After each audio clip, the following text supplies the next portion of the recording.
three schools were interested in me. I think it was RPI. My top five was RPI, Franklin and Marshall, Muhlenberg, Dickinson, and Stonehill College, the D2 school. Um, I had met with Lycoming around mid-December.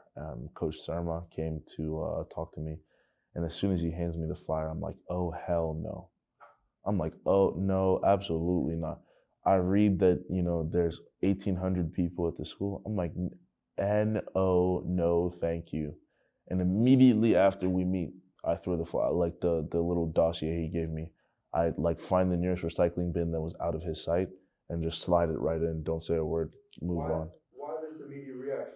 Because I had I have a very deep disliking for small schools. You see the movies, you see how college is, and I thought that because of how I've been to my family, being the head of my household, it was the college would have been the escape for me to live like a regular student. Many parts of my life had been very different from my classmates for years, and I was kind of tired of it. So I wanted to be able to go to a big school where I can essentially rebrand myself 40 times and no one would be the wiser. But Lycoming um, did not fit that description at all. So that's why I kind of really immediately shut them down. I ended up committing to Franklin Marshall immediately after the Super Bowl. I believe it was the one with the Lions, or not the Lions, the Rams versus the Patriots. I called the head coach, Coach Troxel, and he's glad, he's happy that I'm coming aboard. But like almost immediately, they're like, "Hey, you haven't applied yet, so you need to apply." So I'm thinking, okay, quick application, I'll get in, whatever. But because of kind of my immigration history, um, being that it has been like a very like confusing and raw, winding road, the school didn't understand it at all. So there was this one lady on the entire admissions board that was like thoroughly against admitting me without what knowing like what's going to happen in the case of my immigration. Of course, like at that time, I wasn't really sure either. So I kind of just left it uh, up to them to decide. But as the months went on, because I committed in February and all the way through till May, I didn't know what was going to happen. So for months, day in or week in and week out, I'm speaking to Coach Troxel and I'm, telling him, hey, is there any update? What do you want me to do? Documents, here you go. Letters of a recommendation, here you go. Letters of, you know, letters of guidance, here you go. Like I'm passing off as many documents as I can from as many sources as I can to prove that I would be fine. Um, or at least find enough for 4 years to go to the school, and there would be no issue because I think they were worried that I would take the spot of a student and then not be able to last in the school.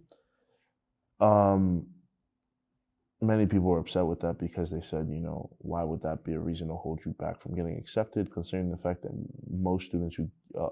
a lot of students who get accepted will not go to the school. So why are you worried about if he will have to leave later on when most of your students will either not go to the school or go for a year and then leave after a year.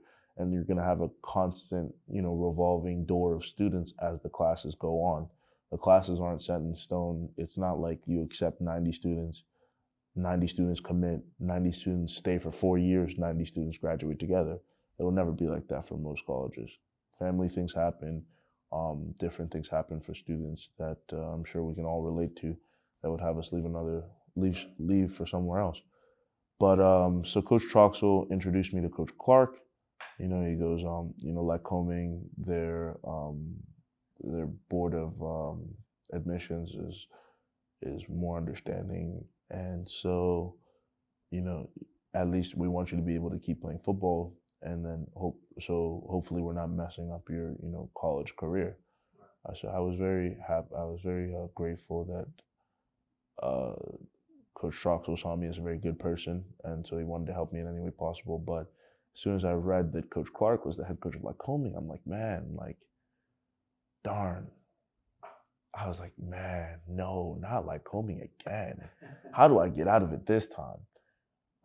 And at the time, uh, sadly to say, I really liked this one girl, and so I kind of based my college decision on how far away the school would be from the house, so that if we no, Lycoming was not the closest. Franklin and Marshall was close for like 2 hours, but I was like, if I can keep the school within 2.5 hours of the house, I can go home on weekends if we were dating.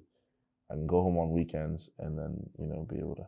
So that was like my theory, even though we were just friends at the time, but it was like kind of my theory. And of course, I wanted to be able to like be around my family, but I knew that like as I was getting ready for college, I needed to kind of start uh, gearing up to have the possibility of being able to have a family outside of my own. If I kept taking care of my family throughout college in that capacity where I'm there on the weekends, or like, in a short period of time, there would never be a time where I can be like, you know what, like we're all adults now, kind of. You'd never be able to leave the nest.